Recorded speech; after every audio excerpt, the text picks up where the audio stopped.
A paz do Senhor, meus irmãos. Vamos lá para mais um resumo da nossa lição da Escola Bíblica Dominical, nossa EBD.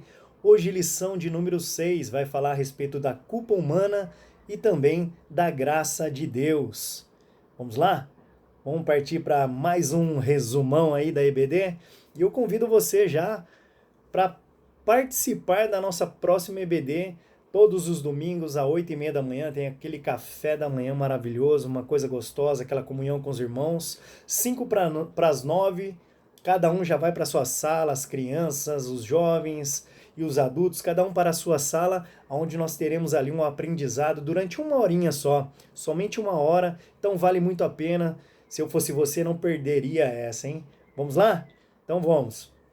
Culpa humana e graça de Deus. Texto básico vai se encontrar ali, ó, em Romanos capítulo de número 2, versículo 1 a 11. Eu não vou estar lendo todo para não tomar muito tempo, vamos fazer realmente um resumão aqui. O texto devocional em 2 Coríntios, capítulo de número 7, versículos 5 ao 16. E aí eu fiz um grifo meu aqui, peguei alguns versículos que não estão na nossa revista, mas que nós possamos aí de uma maneira bem simples. O autor, ele é muito boa essa revista, parabéns para o autor dessa revista aí. E ele traz bem completa mesmo. Então essa completona aí você vai poder assistir aí presencial na nossa EBD de domingo. Vamos lá? 2 Coríntios 7,10 diz assim: porque a tristeza, segundo Deus, produz arrependimento. A tristeza, segundo Deus, produz arrependimento para a salvação, que a ninguém traz pesar, não traz peso. Mas a tristeza do mundo produz a morte. Então nós vamos tratar a respeito desses assuntos aí. Romanos 7,19 vai dizer que, porque não faço o bem que eu quero, mas o mal que eu não quero, esse sim eu faço. É complicado.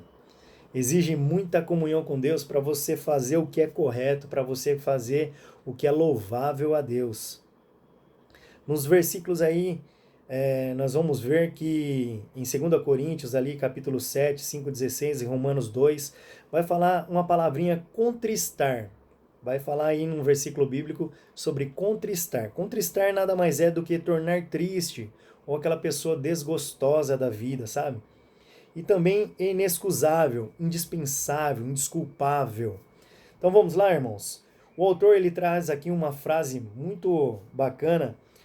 Eu só tenho aqui o sobrenome do autor, que é Vasconcelos, que diz assim: a culpa é uma resposta pessoal emitida em função de uma falta própria ou de outrem. Vou repetir para vocês. A culpa é uma resposta pessoal emitida em função de uma falta própria ou de outrem. Quem nunca se sentiu culpado? Ou talvez você neste momento está carregando aí um sentimento de culpa muito pesado. Então nós vamos tratar desse assunto, como resolver isso, para que venha o verdadeiro arrependimento. Tudo implica sinceridade e Deus conhece do nosso coração. Ele sabe antes mesmo da gente agir, de nós agirmos. O Senhor já sabe o que está passando no nosso coração, na nossa mente. A culpa é responsável por grande parte do sofrimento humano. Aquele sentimento de culpa pesado. Converse com pessoas deprimidas, solitárias, angustiadas, pessoas que passam por violentas, por violência,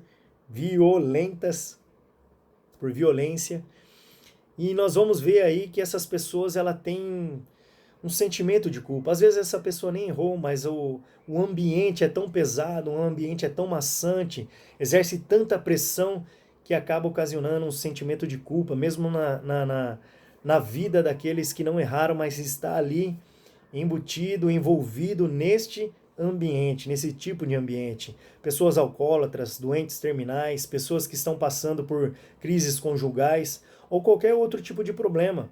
E você descobrirá que a culpa faz parte das dificuldades delas. Então nós vamos tratar a culpa aí da seguinte maneira, ó. Sobre tristeza destrutiva. Tristeza destrutiva, aquela que arruína realmente a vida da pessoa, podendo até levar à morte. Tristeza destrutiva ela está alinhada com a culpa subjetiva. O que é isso, irmão Elton? Culpa subjetiva.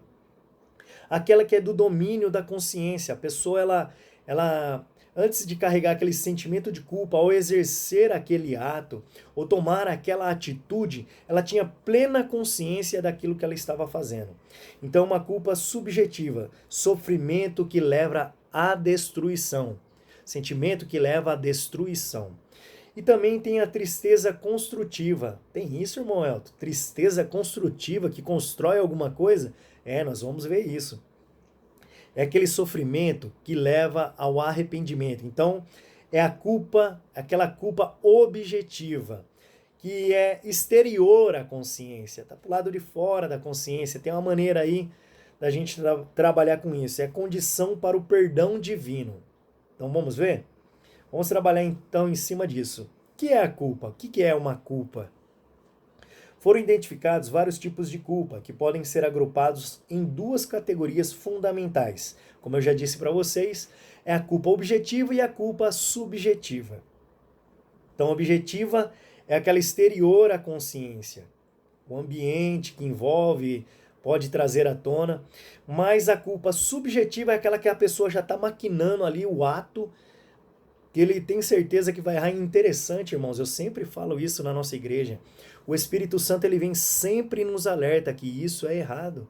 Se a pessoa erra, se a pessoa peca e vai ficar com aquele sentimento de culpa, é porque ela pecou consciente, é porque ela errou consciente, é porque ela é avisada antes. O Espírito Santo vem, a pessoa que tem comunhão com Deus, ela vai ser alertada antes dela errar. Pode ter certeza disso, em sua consciência. Então, a culpa objetiva é aquela que ocorre quando uma lei é quebrada, e o transgressor, a pessoa que errou, é o culpado. Quer ele concorde com isso ou não. Foi o que aconteceu com Davi. Você pode ver em 2 Samuel 12, do 1 ao 15. A culpa objetiva pode ser dividida em 4 tipos. Então, nós vamos tratar agora da culpa objetiva. E aí, se você quer saber qual foi o erro que Davi cometeu, vai ler a Bíblia lá, em 2 Samuel, tá bom? Então, culpa legal. Nossa, culpa legal, existe isso, irmão Elton? Vamos lá. Culpa legal. O que é culpa legal?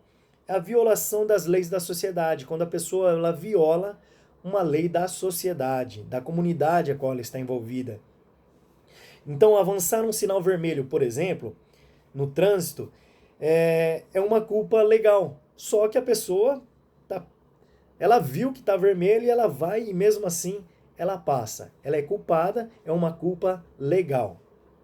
Então, respeitando a lei e as autoridades. E eu trouxe para vocês um versículo muito interessante que fala a respeito de respeitar as leis e as autoridades. Nós devemos respeitar a lei e também as autoridades. Em Romanos, capítulo de número 13, versículo 1 e 2, diz assim, ó: toda a alma, ou seja, eu e você, nós estamos sujeitos às autoridades aqui dessa terra. Nós estamos sujeitos às autoridades superiores.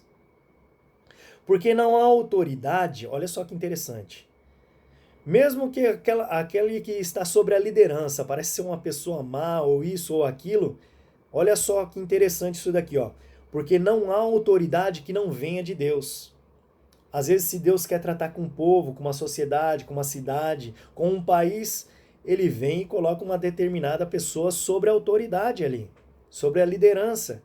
Então, porque não existe autoridade que não venha de Deus. Então, vem de Deus. É autoridade? Vem de Deus. E as autoridades que existem, foram ordenadas por Deus. Pode ter certeza disso. Por isso, quem resiste à autoridade, quem não obedece a essa autoridade, resiste à ordenação de Deus. Isso é muito sério. Isso é muito sério. Nas igrejas, quem é o nosso líder? Pastor da igreja.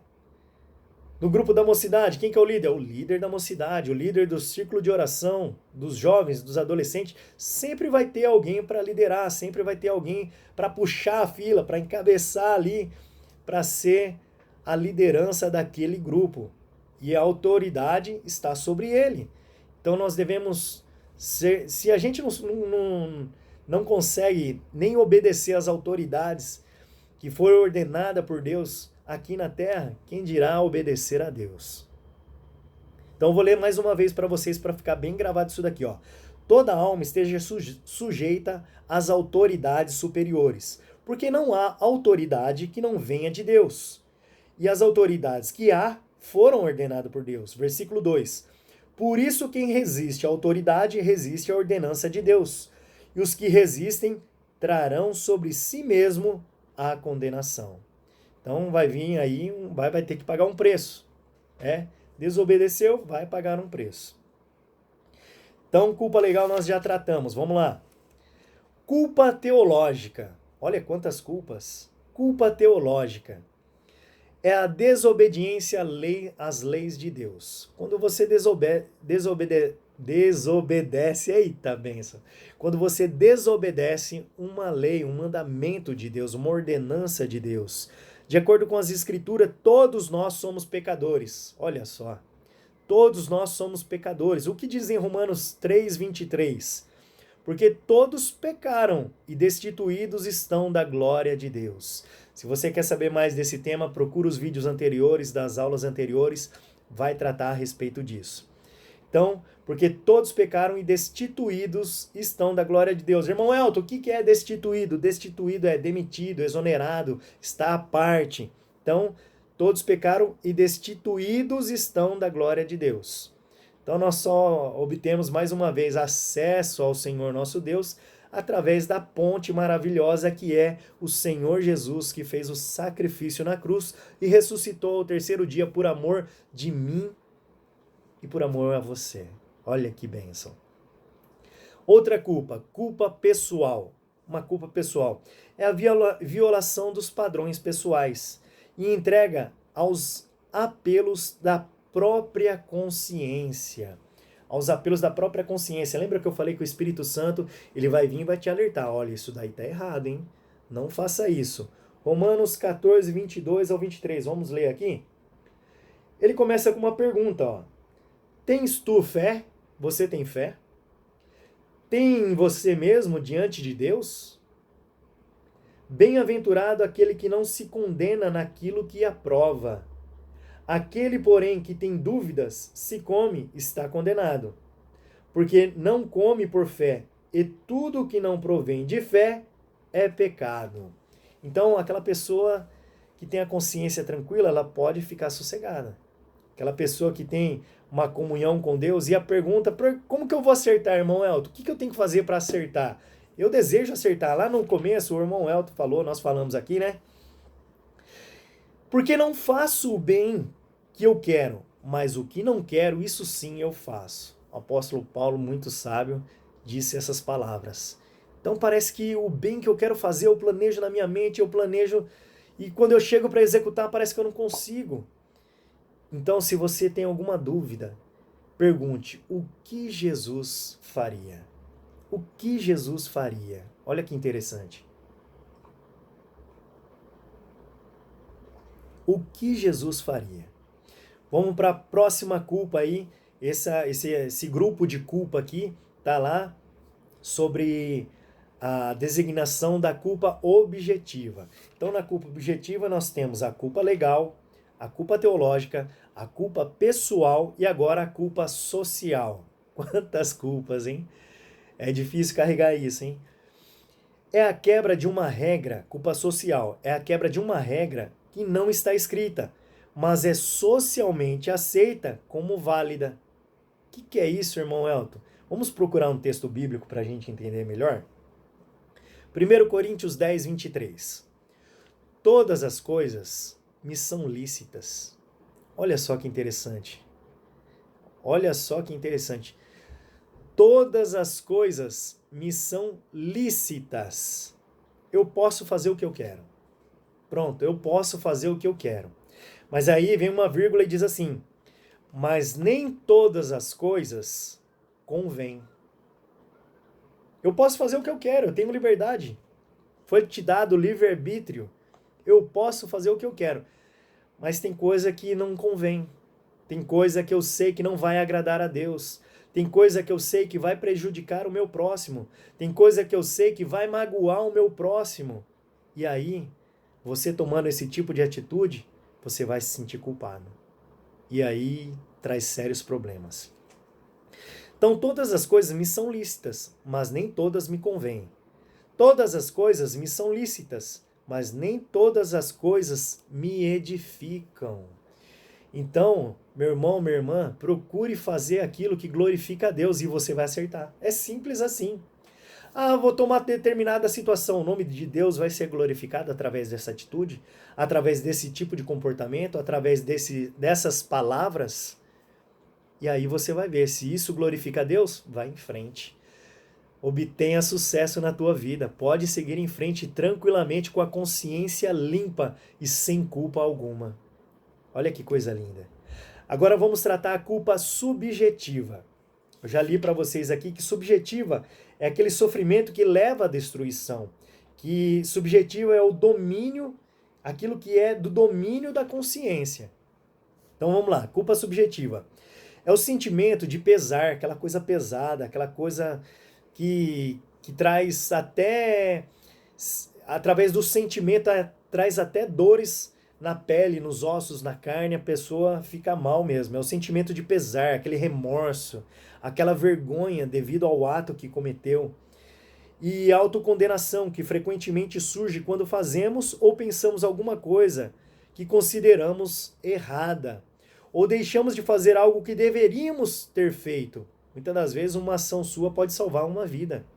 Mas muitas das vezes uma palavra sua, um gesto seu, pode transformar toda uma situação. Às vezes um simples abraço pode transformar a vida de uma pessoa. Às vezes uma palavra de incentivo, olha, levanta a tua cabeça, vai dar tudo certo, pode transformar uma vida. Então, foi o que aconteceu com Judas Iscariotes, lá em Mateus 27:3, você pode ler. E com Esaú também.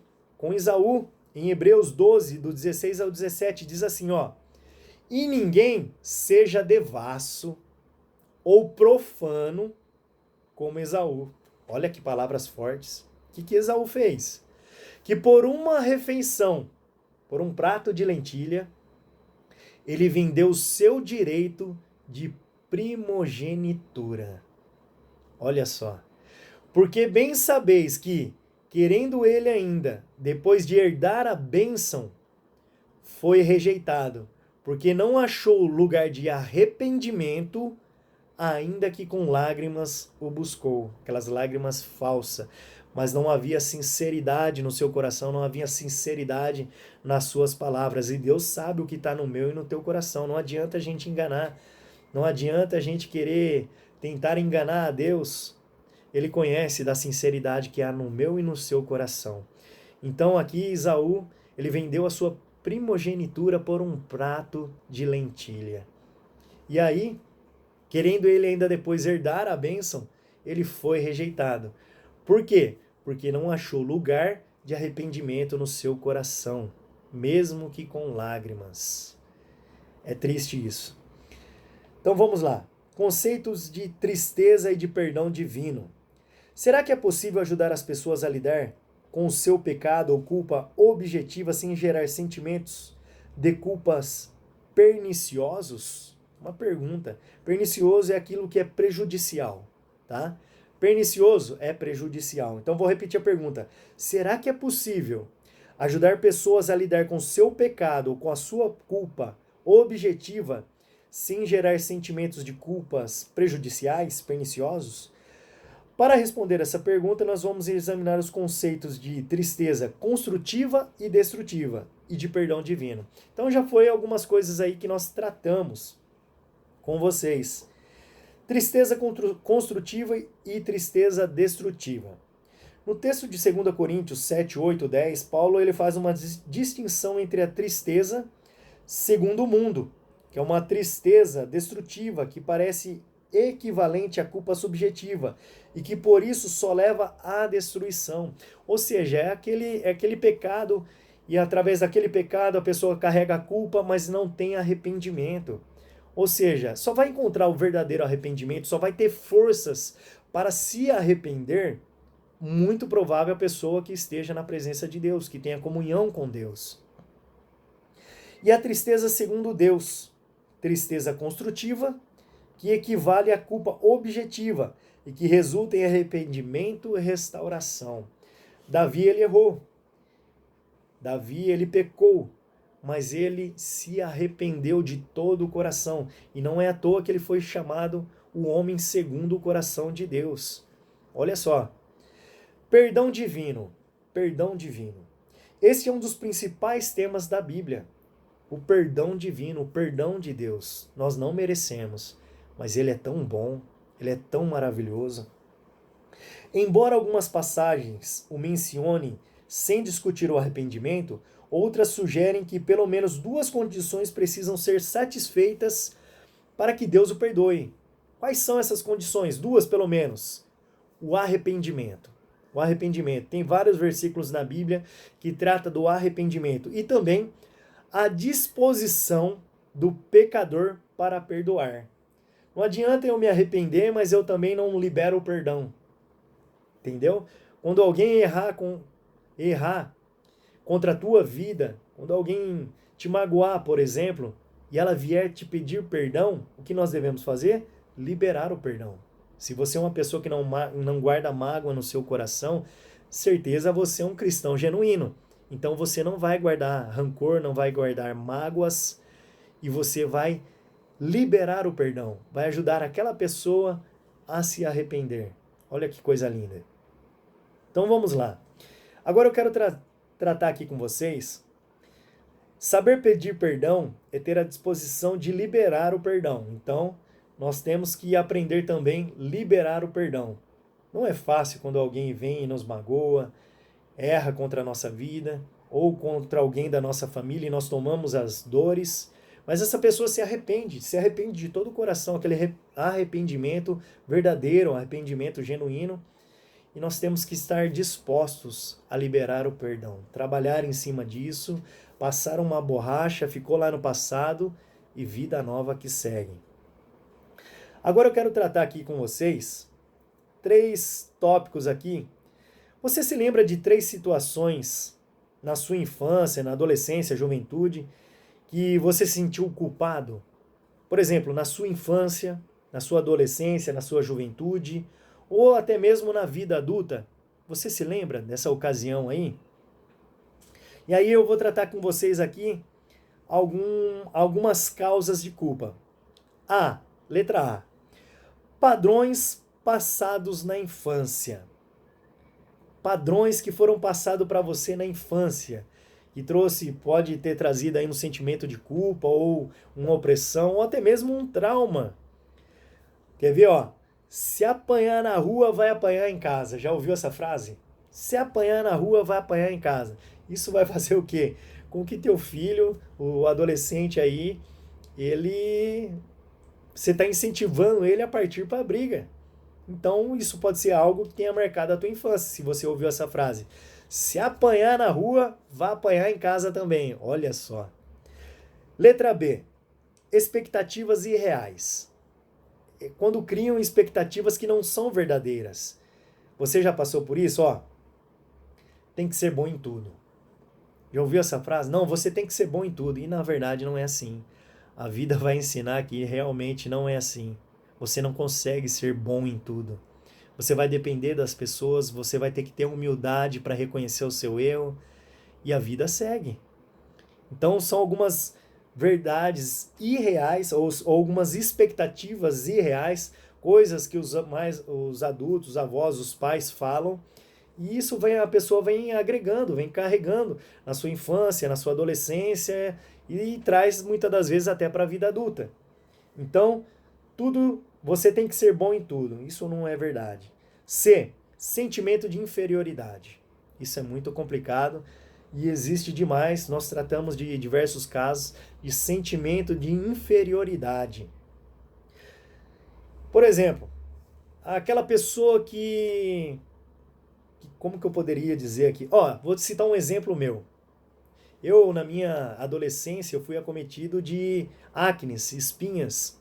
E era de terceiro grau, ficava inflamada, doía demais, algumas ficavam roxas, tudo. Eu tive que tomar até um remédio caríssimo, importado, que tinha até que assinar um termo de responsabilidade. E aí foi trabalhando, foi tratando, ficaram algumas marquinhas, mas eu me sentia muito mal, eu tinha vergonha de sair. Quando saía, eu só ficava perto dos meus pais. Se ia alguma festa, alguma reunião, alguma coisa, numa igreja, eu só ficava do lado do meu pai e da minha mãe, eu tinha vergonha. Então, isso pode acarretar em um sentimento de inferioridade, e isso tem que ser tratado. Pressão social. Letra D, pressão social. O rico que não se mistura com o pobre. Aquela pessoa que é ensinada que porque ela tem uma condição financeira melhor, ela não pode se misturar com aquele que é mais pobre. E eu já vi muito isso, até mesmo em igrejas. Meus irmãos, Deus não faz acepção de pessoas. Por que nós devemos fazer acepção de pessoas? Deus ama a todos. E a palavra de Deus nos diz, olha, aqui já falou de sentimento de inferioridade. Amar a Deus sobre todas as coisas e o teu próximo como a ti mesmo. Eu só vou ter condição de amar o meu próximo se eu tenho amor próprio. Tem que tratar aquele sentimento de inferioridade. Então eu tendo o amor próprio, aí eu vou obedecer um novo mandamento, um mandamento do Senhor, uma ordem, uma ordenança do Senhor. Eu devo amar o meu próximo. Então, a sociedade, ela emprega muitas das vezes isso, pressão social.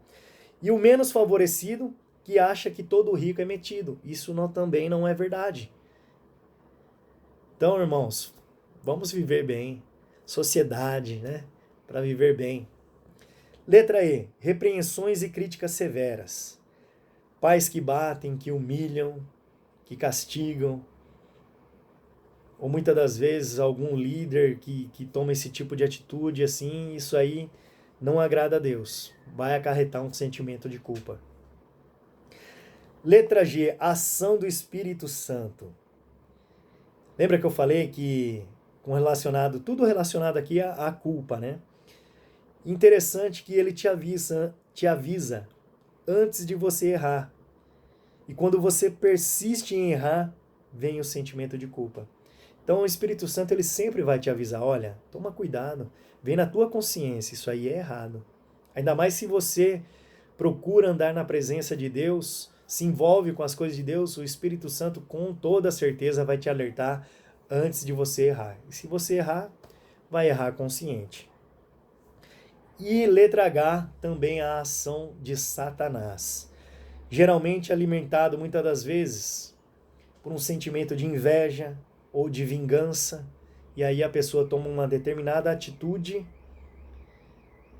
e acaba acarretando ali, pegando com as próprias mãos o sentimento de culpa. Aí para tratar é muito complicado. Talvez não haja arrependimento, é mais complicado ainda. Então nós lemos aí as causas das culpas, né? Então, experiências passadas e expectativas irreais, vou só ler aqui algo aqui para a gente dar continuidade. Então, os conceitos individuais de certo ou errado, bom ou mal, geralmente se formam lá na infância. E na maioria das vezes são os pais que transmitem esses padrões. Às vezes esses conceitos vêm de líderes de igreja que acreditam que um homem pode viver sem pecar. A melhor reação diante de padrões inatingíveis, padrões que a gente sabe que não consegue obter, é a adoção de outros mais realistas. É claro que Deus espera que nós estejamos sempre nos esforçando para atingir um grau altíssimo de maturidade. Deus espera que nós possamos crescer na fé, na graça, na sua palavra, e isso é o que Deus quer para mim e para a tua vida. Então se interesse pelas coisas de Deus. Se interesse pela leitura que fale da palavra de Deus. Filipenses 3, 12 e 16, procura lá, Filipenses 3, 12 e 16. Você vai ver o que Deus fala a respeito disso. Então ele desaprova o pecado e a desobediência, mas enviou o seu Filho para que pudéssemos receber o perdão e desfrutar de uma vida abundante e livre de pecados. Somente em Jesus, meus irmãos, nós vamos ver. 1 João 2, do versículo 1 ao 2, vai dizer assim, ó, 1 João, capítulo de número 2, versículo 1 ao 2. Meus filhinhos, olha que coisa linda quando Deus fala assim, meus filhinhos, essas coisas vos escrevo ou te alerto para que vocês não pequem. E se alguém pecar, temos um advogado para com o Pai, o Senhor Jesus Cristo, o justo. E ele é a propiciação pelos nossos pecados, não só a nossa, mas de todo o mundo. Então, eu e você, perante Deus, nós somos iguais. Não tem maior, não tem o menor. E ele morreu, o Senhor Jesus morreu, fez todo aquele sacrifício, ressuscitou ao terceiro dia, para que fossem perdoado o meu e o seu pecado. Então vamos fazer valer a pena. Olhe para o sacrifício de Jesus e faça valer a pena. Então, mau desenvolvimento da consciência.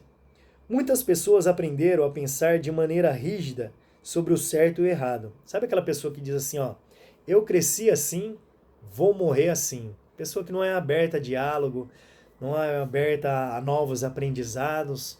E a pessoa fica estacionada, fica ali parada no tempo. Estão convencidos de suas próprias imperfeições e incompetências. Têm medo de fracassar ou ser castigadas e não conhecem direito o perfeito perdão de Deus. Sendo assim, embora estejam na nova aliança em que as leis foram escritas no coração, vivem como se estivessem na antiga aliança, que as leis foram escritas em tábuas de pedras.